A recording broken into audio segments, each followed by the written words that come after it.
So this is 11.5 part 2. So we talked about finding any angle within the coordinate plane, but now we're looking at finding angles, our quadrantals. So our angles that are on our x and y axis. So 0, 90, 180, 270, and 360. So in order to understand where these come from, we have to talk about something called the unit circle. So the unit circle is a circle with radius of 1 centered at 0, 0. So that's why it's essentially a circle on the coordinate plane with a radius of 1. So we could use this unit circle to find all the different angles that we were doing before, because our 30, 60, 90 and our 45, 45, 90 triangles are based on our unit circle. That's why we have sides of 1 on both of our reference triangles. So those apply within the unit circle. There are unit, essentially, triangles because they have sides of 1. So if we have this circle, bear with me with a circle, but if we have the circle with a radius of 1, that means we can identify what all of these coordinates are. So this coordinate here, if I have a radius of 1, goes out to 1 and it goes up 0. So this coordinate's at 1, 0. This coordinate here goes over 0, up 1. Now we're going negative, so we have -1, 0, and 0, -1.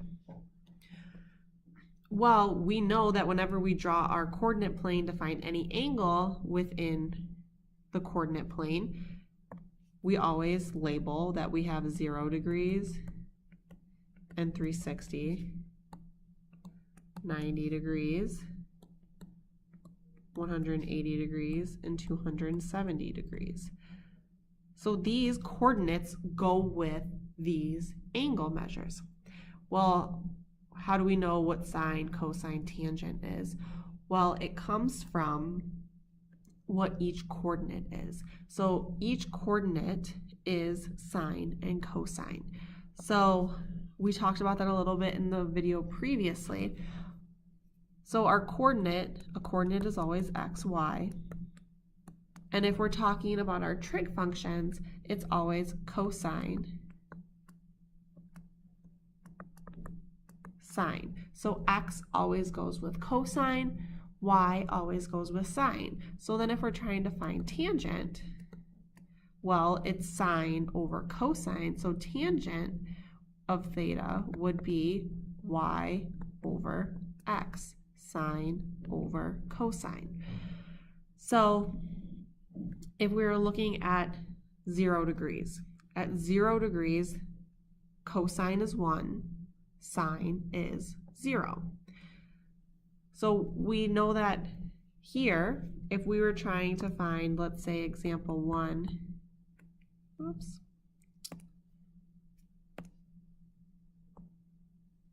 example 1 is we are trying to find the cosine of 180 degrees. Well, I would always suggest drawing out this unit circle, writing the coordinates and our angle measures, because then it's pretty easy.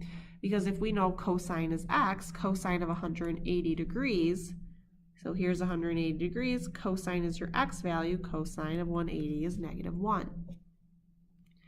So if we were to find, let's say, the sine of 270, well, we go to 270. The sine is the y coordinate, so it's at this point also -1. If we wanted to find the tangent of, let's say, 360 degrees, the tangent of 360, well, here's where 360 is. It's on our x-axis, And tangent is going to be y over x, sine over cosine. So 0 over 1, 0 divided by 1 is just 0. Now, we need to be careful because if I move this over, not going to move that over. If we were to say find, I'm going to write this up here, number 4, the tangent of 90 degrees. Well, the tangent of 90 degrees, I go and I look at 90 degrees. The tangent is sine over cosine, so 1 over 0. But we need to remember 0 in the denominator is not possible. We cannot divide by 0. If we remember way back, anytime we had 0 in the denominator, it was a domain restriction.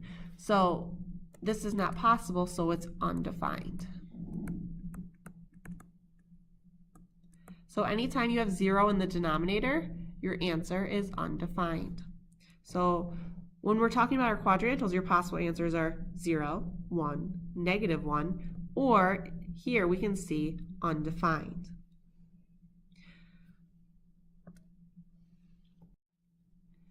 And the last thing that I want to talk about is our reciprocals, cosecant, secant, and cotangent. Now, we said that they are reciprocals. So cosecant of theta is going to be 1 over sine. Secant of theta is going to be 1 over cosine, and cotangent of theta is going to be 1 over tangent. So if I were to ask, let's say, for you to find secant of, let's say, 90 degrees.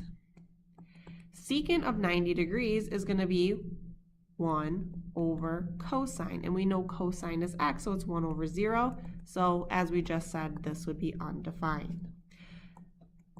So if we were to find, say, cosecant of 180, cosecant is the opposite of sine, so it's going to be 1 over sine, which we just picked another one that was undefined, so 1 over 0, which is undefined.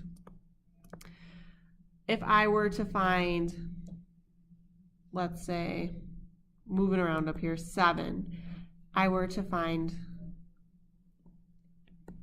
secant of, let's say, 0 degrees, that's going to be 1 over cosine, and cosine at 0 degrees is 1, so 1 over 1, giving us 1 for our answer. So essentially what we have here is cosecant is 1 over sine. We know sine is y, so it's 1 over y. Secant is 1 over cosine, so it's going to be 1 over x.